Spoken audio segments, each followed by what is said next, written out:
नमस्कार दोस्तों, स्वागत है आप सबका आज की हमारी इस नई वीडियो में। तो एनसीईआरटी एक्सरसाइज के क्वेश्चन नंबर 1.21 तक हम अपनी लास्ट वीडियोस में डिस्कस कर चुके हैं। इस वीडियो से अब हम फर्दर क्वेश्चंस की बात करेंगे। केवल 3 क्वेश्चन इस एक्सरसाइज के हमारे बचे हुए हैं, इन्हें भी आज की इस वीडियो में हम कवर कर लेंगे। तो शुरू करते हैं आज के इस सफ़र को क्वेश्चन नंबर 1.22 से।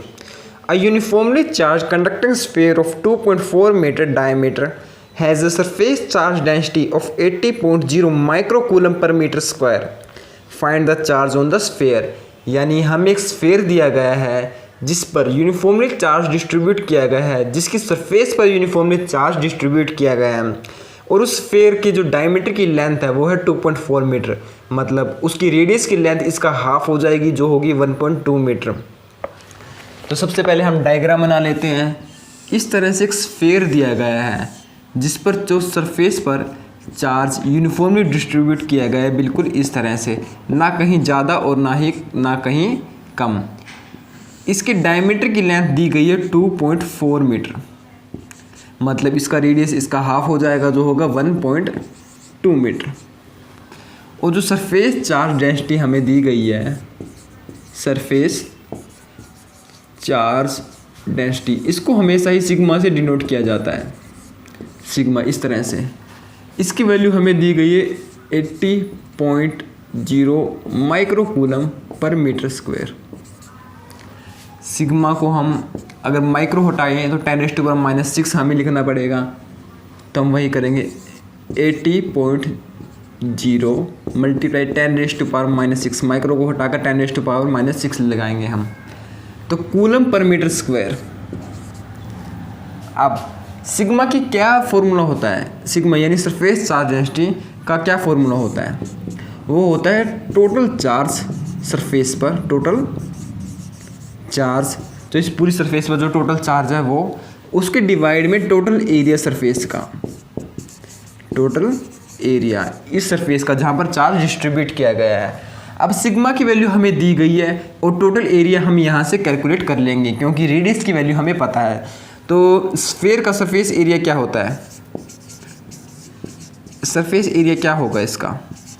वो होगा 4πr²। 4πr²। 4 इंटू पाई की वैल्यू होती है 3.14 और रेडियस हमारे पास है 1.2, इसका स्क्वायर हो जाएगा क्योंकि रेडियस का स्क्वायर है। अब यहाँ से हमें टोटल चार्ज की वैल्यू कैलकुलेट करनी है, यही हमसे क्वेश्चन में पूछा गया है। तो चार्ज की क्या वैल्यू होगी? वो होगी सिग्मा इंटू एरिया। यहाँ पर सिंपली हम वैल्यू पुट कर देंगे और अपने आंसर को पा लेंगे। यानी Q इज इक्वल टू क्या होगा? चार्ज इज इक्वल टू क्या होगा? Sigma into area. सिग्मा की वैल्यू है 80.0 इंटू 10⁻⁻6। ये 10⁻⁻6 माइक्रो को हटाकर आया था, हमें पता ही है। और जो एरिया की वैल्यू है वो है, देखिए ध्यान से, 4 इंटू 3.14 इंटू r², यानी 1.2 का स्क्वायर। अगर हम सिंपली इसको सिंप्लीफाई करें तो हमारे पास जो आंसर होगा वो होगा 1.44 इंटू 10⁻⁻3। आप कैलकुलेशन कर लीजिएगा, यही आंसर आएगा, क्योंकि मैं इस क्वेश्चन को बहुत बार बच्चों को ऑफलाइन क्लासेस में करा चुका हूँ, इसलिए मेरे को याद है। आप कैलकुलेशन कर लीजिएगा। जो चार्ज की वैल्यू है यही आएगी, कूलम। चार्ज की यूनिट होती है कूलम।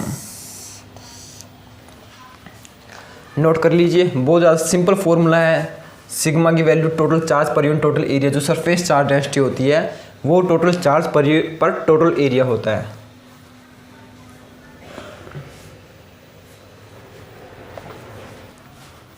इसी क्वेश्चन के नेक्स्ट पार्ट में हमसे पूछा गया है टोटल इलेक्ट्रिक फ्लक्स, जबकि चार्ज हमने कैलकुलेट कर लिया है। और क्योंकि एक तरह से क्लोज सरफेस थी और इसका चार्ज हमने कैलकुलेट किया था, Q is equal to 1.44 into 10⁻⁻3। Close surface के लिए जो इलेक्ट्रिक फ्लक्स की वैल्यू होती है वो होती है Q/ε0। और Q की वैल्यू हमें गिवन है और जो हमने कैलकुलेट कर लिया, ε0 की वैल्यू हम जानते हैं। तो सिंपली यहाँ पर पुट करेंगे 1.44 इंटू 10⁻⁻3 डिवाइड बाय 8.854 इंटू 10⁻⁻12। इनको सोल्व करेंगे तो हमारे पास जो आंसर आएगा 0.63 इंटू 10⁻⁻8 सॉरी +8, ये इलेक्ट्रिक फ्लक्स की वैल्यू हमारे पास आ जाएगी। नोट कर लीजिए, सेकंड पार्ट का आंसर है। और जो इसकी यूनिट होगी वो होगी न्यूटन मीटर स्क्वायर पर कूलम, क्योंकि इलेक्ट्रिक फ्लक्स की यही यूनिट होती है, न्यूटन मीटर स्क्वायर पर कूलम। तो अब हम आगे बढ़ते हैं नेक्स्ट क्वेश्चन की तरफ। Question number 1.23, an infinite line charge produce a field of 9 into 10⁴ newton per coulomb at a distance of 2 centimetre, calculate the linear charge density. तो हमें एक इनफाइनाइट लाइन चार्ज दिया गया है जिसे कुछ सेंटीमीटर की दूरी पर इलेक्ट्रिक फील्ड की वैल्यू दी गई है 9 इंटू 10⁴ न्यूटन पर कूलम, और हमें कैलकुलेट करना है लीनियर चार्ज डेंसिटी किसकी, एन इनफाइनाइट लाइन चार्ज की। तो हमें इलेक्ट्रिक फील्ड की वैल्यू दी गई है, इलेक्ट्रिक फील्ड की वैल्यू दी गई है हमें 9 इंटू 10⁴ न्यूटन पर कूलम। ये कहाँ दी गई है, ये किसी लाइन से, इनफाइनाइट लाइन से 2 सेंटीमीटर की दूरी पर इलेक्ट्रिक फील्ड की वैल्यू दी गई है, यानी ये 2 सेंटीमीटर है। इसको 0.02 मीटर हम लिख सकते हैं, और हमें निकालना है इस इनफाइनाइट लाइन चार्ज की लीनियर चार्ज डेंसिटी। हमने एक कंसेप्ट में एक डेरिवेशन पढ़ा था जिसमें इलेक्ट्रिक फील्ड अगर किसी इनफाइनाइट लाइन से d सेंटीमीटर की दूरी पर कैलकुलेट करना हो तो उसके लिए फॉर्मूला होगा 2k λ/d। ये d डिस्टेंस है, परपेंडिकुलर डिस्टेंस है इस इनफाइनाइट लाइन से उस पॉइंट तक जहाँ पर इलेक्ट्रिक फील्ड हमें दिया गया है या फिर निकालना है। k की वैल्यू वही 9 इंटू 10⁻⁹ और लैम्डा यहाँ पर लीनियर चार्ज डेंसिटी है, और e डिनोट करें यहाँ पर इलेक्ट्रिक फील्ड को। तो सिंपली 4 वैल्यू हमें दी गई है, इलेक्ट्रिक फील्ड की वैल्यू हमें दी गई है, d की वैल्यू 2 सेंटीमीटर ये भी हमें दी गई है, k कांस्टेंट होता है जिसकी वैल्यू हमें पता है, और हम लैम्डा की वैल्यू कैलकुलेट कर लेंगे। तो यहाँ से लैम्डा का क्या फॉर्मूला बनेगा, लैम्डा की वैल्यू बनेगी e electric field into d/2 into k। यहाँ पे हमें सिंपली सभी वैल्यूज़ को पुट करना है और हमें लैम्डा मिल जाएगा, यानी लीनियर चार्ज डेंसिटी मिल जाएगी। इलेक्ट्रिक फील्ड की वैल्यू क्या है, 9 इंटू 10⁴ मल्टीप्लाई d यानी 2 सेंटीमीटर, 2 सेंटीमीटर 0.02 मीटर लिख सकते हैं, यानी 2/100 लिख सकते हैं। और अब 2 मल्टीप्लाई में यहाँ पर है, k की वैल्यू हम जानते हैं जो कि 9 इंटू 10⁻⁹ हो जाएगी। अब सिंपली इनको हम सोल्व कर लेंगे, 2 से 2 कैंसिल हो जाएगा, 9 से 9 कैंसिल हो जाएगा। अच्छा, नीचे 10⁻11 10⁻9 और 10⁻2, मतलब नीचे हो जाएगा 10⁻11, ऊपर है 10⁻4, मतलब 10⁻⁻7 ऊपर हो जाएगा। ये क्या है, ये कूलम पर मीटर, यही हमारी लीनियर चार्ज डेंसिटी है जो हमसे पूछी गई थी। तो यही हमारा आंसर है, नोट कर लीजिए। ये सिंपली आपको ये फॉर्मूला याद होना चाहिए जो कि लीनियर चार्ज डेंसिटी जिससे कैलकुलेट हुई है। ये इलेक्ट्रिक फील्ड का फॉर्मूला है, कहाँ पर, अगर किसी इनफाइनाइट लाइन चार्ज से किसी d डिस्टेंस की दूरी पर हमें इलेक्ट्रिक फील्ड कैलकुलेट करना हो तो उसके ये फॉर्मूला होता है। इसी फॉर्मूले का यूज़ करके हमने लैम्डा निकाला है, मतलब लीनियर चार्ज डेंसिटी कैलकुलेट की है। तो अब हम आगे बढ़ते हैं अपने आखिरी क्वेश्चन की तरफ। Question number 1.24, 2 large thin metal plates are parallel and close to each other. On their inner faces, the plates have surface charge density of opposite signs and the magnitude of 17.0 into 10⁻⁻22 coulomb per metre square. सबसे पहले हम इस question में दी गई plates को draw कर लेते हैं और देखते हैं हमसे क्या पूछा जा रहा है। हमें 2 प्लेट्स दी गई हैं, इस तरह से 2 मेटल प्लेट्स हैं जिनकी सरफेस चार्ज डेंसिटी भी हमें गिवन है। इस तरह से 2 मेटल प्लेट्स हमें दी गई हैं और 3 रीजन दिए गए हैं। फर्स्ट, इसको नाम देते हैं सेकंड, और इसको नाम देते हैं थर्ड रीजन। इन दोनों प्लेट्स के जो अंदर की तरफ जो इनकी सरफेस है, इनकी सरफेस चार्ज डेंसिटी हमें गिवन है जो कि +σ एंड -σ। दोनों ही अपोजिट साइन के साथ है। और सिग्मा की वैल्यू हमें दी गई है, यहाँ पर नीचे नोट कर लेते हैं हम। सिग्मा की वैल्यू है जो 17.0 into 10 raise to power 17.0 into 10 raise to power -22 coulomb per metre square. ये वैल्यू हमें दी गई, ये प्लस सिग्मा ये माइनस सिग्मा है। ये मतलब यहाँ पर प्लस साइन +17 आएगा इस तरफ और इस तरफ -17.0 इस तरह आएगा। अब देखते हैं फर्स्ट पार्ट में हमसे क्या पूछा जा रहा है। फर्स्ट पार्ट में हमसे पूछा गया है what is the electric field in the outer region of the first plate. मतलब फर्स्ट प्लेट, इसको नाम दिया हमने फर्स्ट प्लेट, इसको नाम दिया सेकंड प्लेट। फर्स्ट प्लेट के आउटर रीजन में इलेक्ट्रिक फील्ड की क्या वैल्यू होगी, ये हमसे फर्स्ट पार्ट में पूछा गया है। देखिए, अगर कोई भी हमें एक प्लेट दी गई हो जिस पर सरफेस चार्ज डेंसिटी सिग्मा हो, तो उसके लिए इलेक्ट्रिक फील्ड की वैल्यू परपेंडिकुलर डायरेक्शन में हमेशा होगी सिग्मा बाय 2 एप्सिलॉन नॉट। इसका डेरिवेशन एनसीईआरटी बुक में दिया गया है। और जो डायरेक्शन के साथ इसकी वैल्यू कभी चेंज नहीं होती, वो कांस्टेंट रहती है। मतलब अगर डी डायरेक्शन में, अगर डी डिस्टेंस पर हम इलेक्ट्रिक फील्ड की वैल्यू कैलकुलेट करें तो वो भी सिग्मा बाय 2 एप्सिलॉन नॉट आएगी। अगर 2D मतलब डिस्टेंस बढ़ा दें, अगर यहाँ पर कैलकुलेट करें तो यहाँ पर भी जो वैल्यू आएगी वो सिग्मा बाय 2 एप्सिलॉन नॉट आएगी।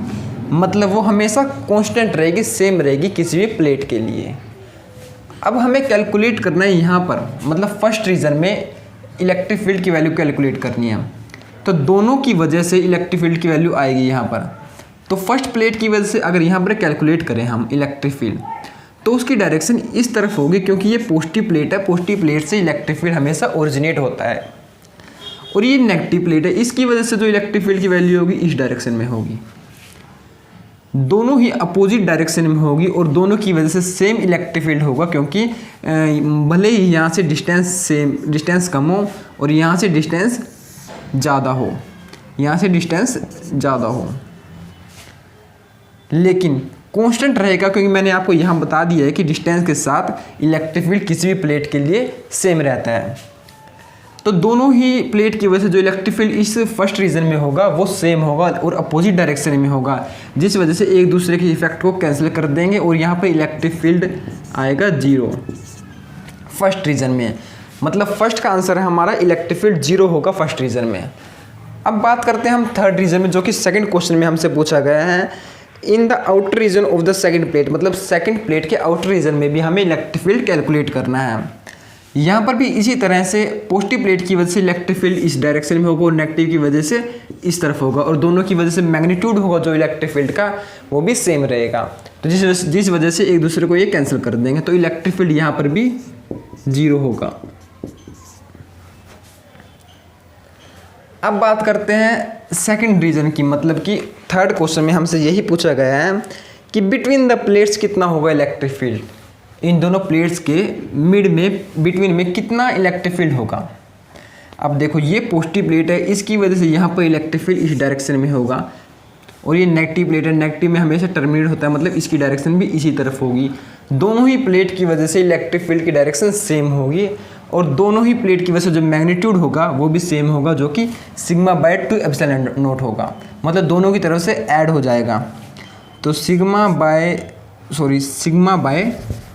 2 epsilon not, sigma bye 2 epsilon not plus sigma bye 2 epsilon not equal sigma by epsilon not.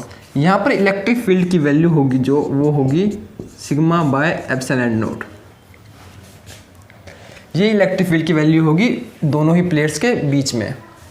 अब सिंपली हमें यहाँ पर वैल्यूज पुट करनी है। सिग्मा की वैल्यू हमें दी गई है, जो ये सिग्मा की वैल्यू दी गई है, और एप्सिलॉन नॉट की वैल्यू होती है जो कांस्टेंट होते हैं, जिसकी वैल्यू होती है 8.854 इंटू 10⁻⁻12।